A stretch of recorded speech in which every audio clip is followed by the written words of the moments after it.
보이지 않으시나 우리와 함께 하시는 하나님께서 예배 가운데 함께 하시고 우리 심령 가운데에 우리의 중심으로 드리는 예배를 기뻐 받으신 줄 믿습니다. 예배는 우리가 참여자로 구경꾼이 아니라 참여자입니다. 내가 하나님과 대면하는 자리입니다. 그래서 함께 예배 드릴 수 있는 귀한 은혜를 주신 것도 감사드리고요. 또 함께 예배 드릴 수 있는 공동체 주신 하나님께도 감사를 드립니다. 나이가 드신 분들께서 종종 인생이 참 허무하다 이런 말씀하는 것을 듣는 적이 있습니다. 아마도 나이가 들어갈수록 아마도 인생의 종착점이 가까우니까 이루어 놓은 것을 보니까 볼품없는 것 같고 또 행한 것도 별로 드러낼 것도 없고 아마 그래서 그런 생각이 들지 않을까 생각합니다. 허무함을 느낀다는 것은 나이 드신 분들만 그러는 것이 아닌 것 같습니다. 살아가면서 갑자기 큰 어려움을 당하신 분들도 허무함을 느끼시죠. 갑자기 건강이 큰 어려움을 부딪혔을 때에, 재정적인 어려움을 당했을 때에, 혹 믿었던 또 의지하던 사람이 떠나갈 때에, 그럴 때도 우리가 허무함을 느낍니다. 때로는 아무 어려움도 없는데 어느 날 아침에 혹은 오후에 혹은 저녁이나 밤에 말할 수 없는 이유를 알 수 없는 허무함이 우리 가슴에 가득 차는 그럴 때도 있습니다. 허무함에 사로잡히면은 살 소망을 잃어버립니다. 어떻게 살아야 될지, 왜 살아야 될지 단 힘도 잃어버리게 됩니다. 어떤 사람에게만 있는 게 아니라 우리 다 그런 것 같습니다. 오래전에 솔로몬 왕도 허무함을 느끼면서 헛되고 헛되며 헛되고 헛되니 모든 게 헛되다. 그리고 해 아래 행하는 모든 것이 다 헛되고 무의미하다 이런 식으로까지 하였습니다. 그런데 우리 인생은 허무한 것이 아닙니다. 성경은 우리의 삶이 살아갈 가치가 있고 의미가 있고 또 충만하며 기쁨과 감사로 가득하다고 가르쳐주고 있습니다. 그래서 우리가 성경을 통해서 우리에게 하시는 하나님의 그 말씀과 우리의 인생의 의미들을 바로 알고 그 말씀에 의지해서 살아가는 것이 참 중요한 것입니다. 요한복음 15장 말씀은 예수님께서 이 땅에 계실 날이 얼마 남지 않은 때에 그의 제자들에게 그들이 어떤 존재, 얼마나 존귀한 존재인가, 그리고 그들이 어떻게 살아야 하는가에 대한 말씀을 주시는 본문입니다. 그래서 본문을 통해서 저와 여러분께서 우리의 삶에 있는 혹시 밀려오는 그런 허무함이 있다면 그것을 넘어서서 하나님이 허락하시고 예비하신 감사와 만족하는 그런 인생 살아가게 되시기를 바라겠습니다. 첫째로 묵상할 말씀은 나의 정체성을 알아야 한다는 겁니다. 내가 누군가에 대한 바른 정체성을 가지고 계셔야 됩니다. 본문 9절에 보시면은 예수님께서 5절에 보시면 나는 포도나무요 너희는 가지라. 그가 내 안에 내가 그 안에 거하면 사람이 열매를 많이 맺나니 나를 떠나서는 너희가 아무것도 할 수 없다라고 하셨습니다. 잘 아는 말씀이시죠? 예수님께서 당시 사람들이 쉽게 이해할 수 있는 포도나무를 통해서 영적인 교훈을 가르쳐주고 계십니다. 이 말씀에서 예수님은 자신은 포도나무고 그를 믿고 따르는 제자들과 우리들을 향해서는 너희들은 그 포도나무의 가지다 이렇게 말씀하셨습니다. 요한복음이 기록된 이유가 어디 있다고 했습니까? 예수께서 하나님의 아들이요 우리의 구원자이심과 또 그를 믿는 자가 영생을 얻게 하기 위해서 요한복음이 기록되었다고 그랬습니다. 그래서 요한복음에는 예수님이 누구신가에 대한 가르침이 많이 나오고 있습니다. 그런데 오늘 말씀도 그런 것 같은데 오늘 말씀은 약간 초점이 다른 것 같습니다. 오늘 말씀에서는 너희가 누구냐, 우리가 누구냐를 오히려 말씀해 주는 것 같습니다. 본문 15장 그 앞에 보면은 이미 예수님께서 여러 가지로 자신이 누군지를 이야기해 주셨습니다. 예수님은 생명의 떡이다, 세상의 빛이다, 또 선한 목자다, 부활이요 생명이다, 길이요 진리요 생명이다 쭉 말씀하셨는데 그런데 다 무엇에 대한 이야기냐면 예수님 자신에 대한 이야기입니다. 예수님 나는 누구다, 나는 누구다, 나는 누구다. 오늘 본문도 그렇게 볼 수 있어요. 예수님은 자신이 포도나무다 이렇게 했는데 거기다가 그 후에 너희는 가지다 이 말씀이 붙어 따라 나옵니다. 그래서 오늘 말씀을 그렇게도 볼 수 있어요. 예수님이 자신에 대해서 이야기하신 후에 제자들을 이렇게 곁다리로 딱 끼워서 말씀하신 거 아니냐 이렇게 볼 수 있지만 오히려 오늘 본문은 다릅니다. 오늘 본문은 제자들에게 그들이 어떤 존재인지를 말씀해 주시기 위해서 먼저 예수님이 포도나무고 너희는 그 포도나무에 붙은 가지다 이렇게 말씀해 주고 계시다는 겁니다. 이것은 예수님을 믿는 자인 저와 여러분이 누구냐에 대한 정체성을 주님이 분명하게 일러주시는 겁니다. 나는 누구입니까? 우리는 누구입니까? 우리는 포도나무이신 예수님에 붙어있는 가지입니다. 이게 정확한 우리의 정체성입니다. 포도나무의 가지는 포도나무와 함께 살아가는 존재다라는 것도 보여주고 있습니다.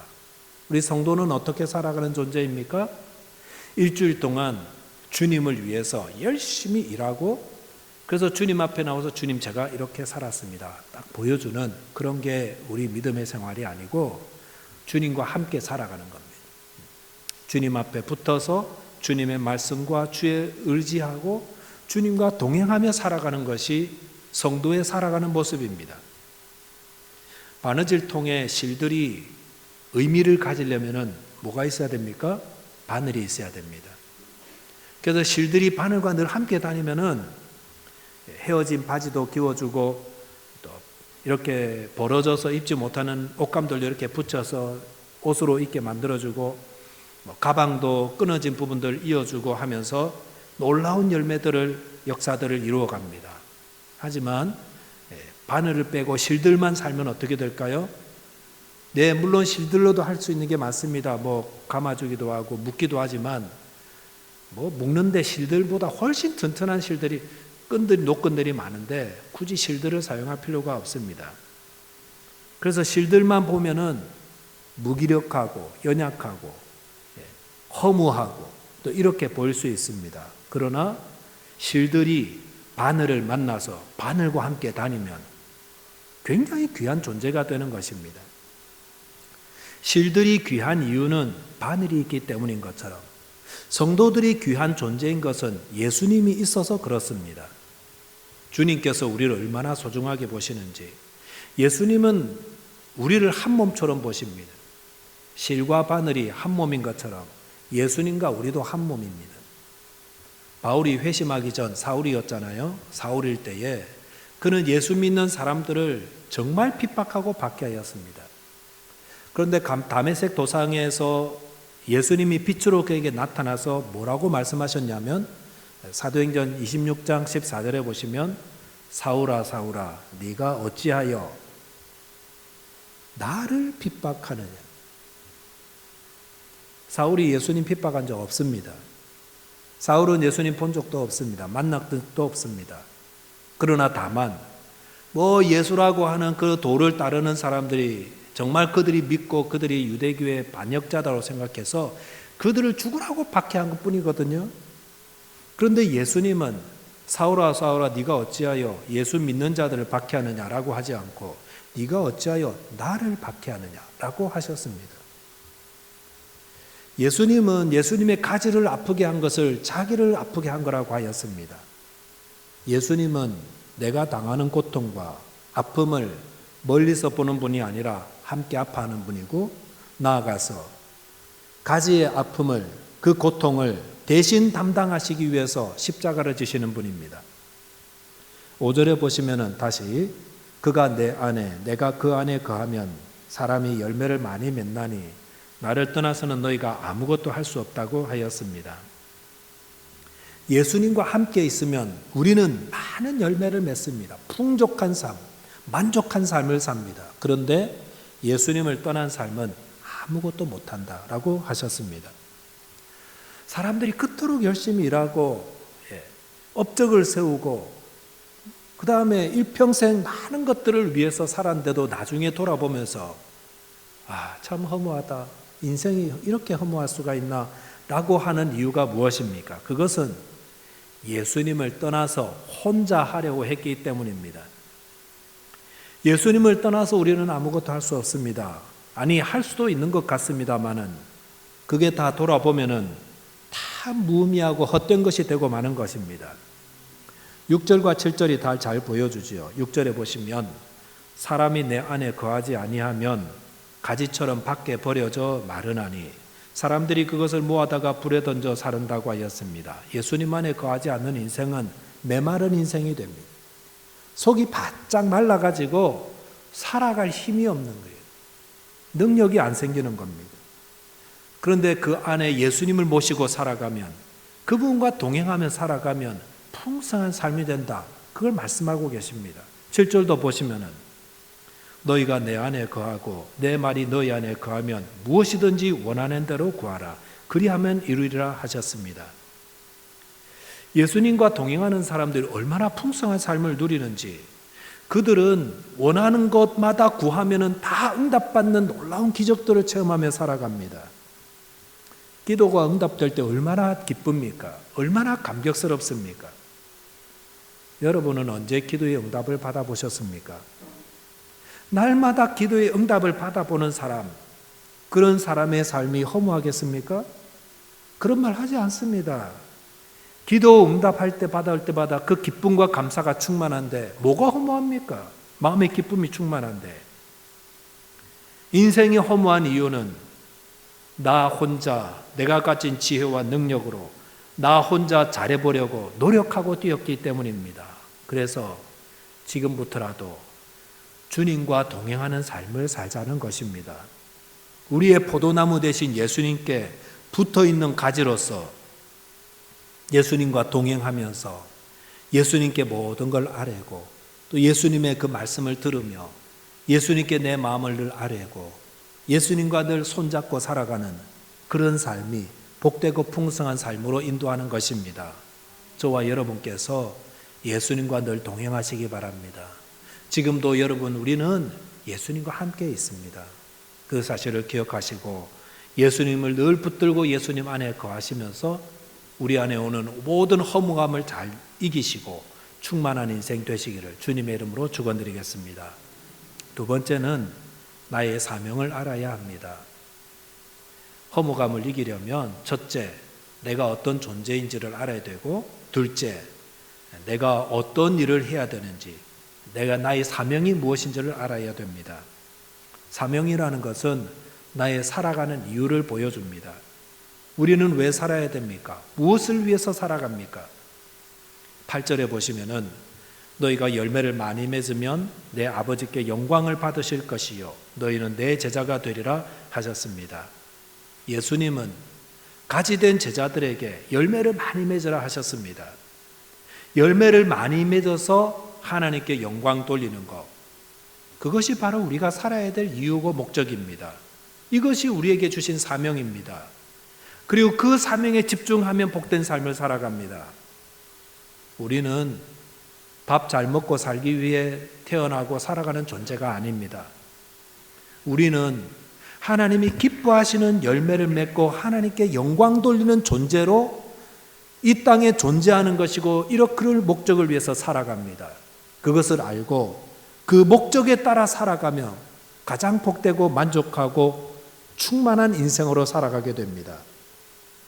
바울이 말년에 쓴 디모데후서 4장 7절 8절에 보시면은 나는 선한 싸움을 싸우고 나의 달려갈 길을 마치고 믿음을 지켰으니 이제 후로는 나를 위하여 의의 면류관이 예비되었으므로 주 곧 의로우신 재판장이 그날에 내게 주실 것이며 내게만 아니라 주의 나타나심을 사모하는 모든 자에게 도니라 라고 하였습니다. 이 말씀을 읽으면서 어떤 느낌이 드십니까? 인생은 너무해, 허무해, 헛되고 헛돼 이런 느낌이 아니라 정말 기대되고 흥분되는 그런 모습을 느낄 수 있지 않습니까? 디모데후서는 바울이 이제 사형을 앞두고 로마 감옥에 갇혀서 그의 후배인 디모데에게 보낸 편지입니다. 바울은 주님을 위해서 자기에게 맡겨진 사명을 최선을 다해 살았습니다.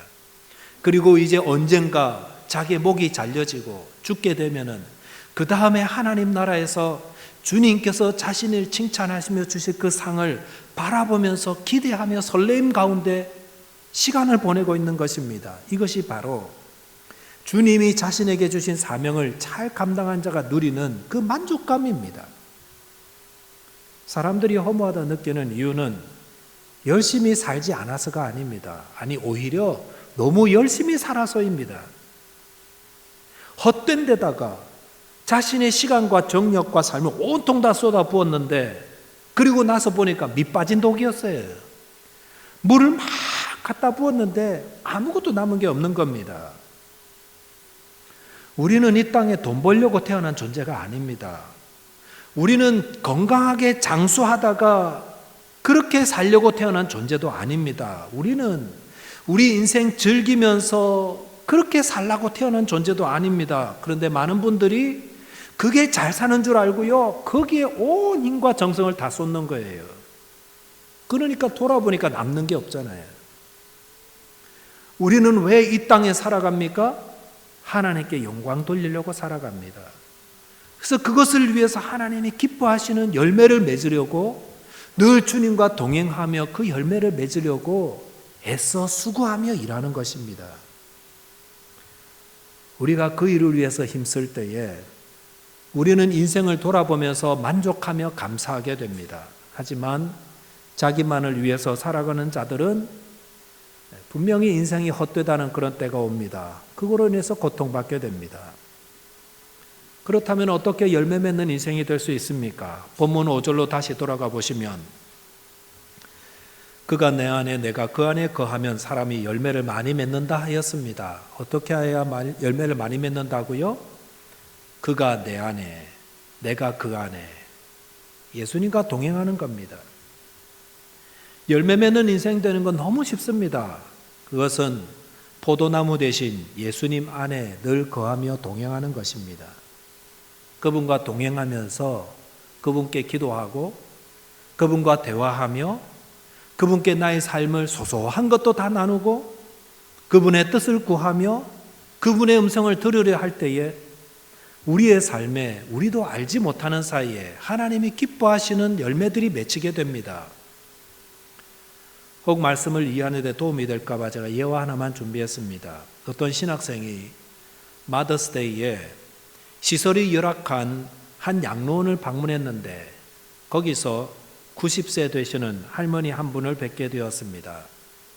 그분은 휠체어에 타고 계셨는데 암으로 인해서 얼굴 한쪽이 고름이 흐르고 있었고 한쪽 눈은 실명되셨고 입에서는 침이 흐르고 있었지만 아무도 닦아주지 않고 있었습니다. 첫눈에 보기에도 정말 불쌍한 할머니셨습니다.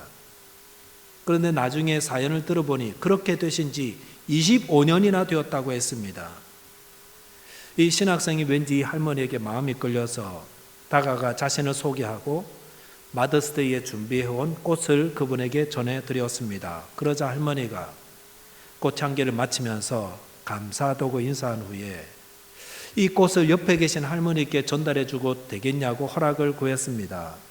그러면서 그 꽃을 옆에 할머니에게 주면서 이렇게 말했습니다. 이건 예수님이 주시는 거예요. 이 할머니가 어떤 삶을 살고 있다고 생각하십니까? 그 할머니는 양로원에서 가장 고통스러운 처지에 계셨으면서도 이웃에게, 옆에 있는 분들에게 예수님의 사랑을 나누어주는 삶을 살고 계셨습니다. 어떻게 그럴 수 있었을까요? 할머니는 늘 예수님을 생각한다고 했습니다. 그 할머니는 예수님께서 자신에게 너무 많은 사랑을 베풀으셨고 지금도 그런다고 고백하였습니다. 남들이 보기에는 허무한 인생처럼 보이는 분이셨지만 그분 안에는 예수님을 모시는 믿음이 있었던 것입니다. 주님의 사랑에 감사하며 충만한 삶을 살아가고 있었던 것입니다. 그 비결은 바로 날마다 예수님과 동행하는 삶을 사는 것이었습니다. 저와 여러분의 삶의 모습은 다 다를 수가 있습니다. 어떤 분은 육신의 질병으로 고통당할 수도 있고 어떤 분은 마음의 아픔으로 그것 때문에 힘들어하는 분도 계실 수 있습니다. 여러 가지 삶의 문제로 어려움과 고통에 계실 수 있겠지만 그런 것으로 인해서 오랫동안 고통당할 수 있겠지만 그럴 때라도 성도가 꼭 기억할 것이 있습니다. 나는 포도나무이신 예수님의 가지라는 것, 그리고 나는 그분과 동행하면서 사랑의 열매, 기도의 열매, 전도의 열매, 성령의 열매를 맺음으로 하나님을 기쁘시게 하는 삶을 살아야 한다는 것입니다. 그럴 때에 우리의 삶은 하나님이 채워주시는 그 만족감으로 충만한 인생이 될 것입니다. 저와 여러분께서 주님 안에 거하는 예수님의 가지들임을 잊지 마시고 날마다 주님과 동행하며 주님 안에서 맺히는 많은 열매로 하나님께 영광 돌리는 충만한 인생, 만족한 인생 되시기를 주님의 이름으로 축원드리겠습니다. 기도하겠습니다. 하나님 아버지, 감사합니다. 이 세상에는 아무 어려움이 없어 보이는 가운데서도 마음의 허무함으로 고통받고 있는 분들이 참 많이 계십니다. 오늘 주님께서 요한복음의 말씀을 통하여서 저희들이 누구인가를 알려주셔서 감사를 드립니다. 주님, 저희들은 우리의 구원자요 하나님의 아들이신 포도나무 되신 예수님의 가지임을 알려주셔서 감사드립니다. 날마다 포도나무이신 예수님과 동행하며 주님이 주시는 그 은혜를 누리고 그 복을 받아 하나님 많은 열매를 맺어 하나님께는 영광이요 또 저희들 안에는 만족감과 충만함으로 가득하게 하여 주옵소서. 혹시 이 시간 주님 여러 가지로 고통받는 성도님들 주님께서 기억하여 주옵소서. 우리의 고통이 주님의 고통이라 했사오니 주님께서 그 고통을 다 감하여 주시고 통증을 완화시켜 주시고 예수 이름으로 온전한 치유가 일어나게 하여 주옵소서. 마음의 아픔과 고통 주님 다 아시오니 주님께 간구할 때에 그 마음의 피로와 어두운 것들이 다 사라지게 하시고 주님 주시는 자유함을 누리며 만족함과 기쁨으로 충만케 하여 주옵소서. 우리 주님 예수 그리스도 이름으로 기도하옵나이다. 아멘.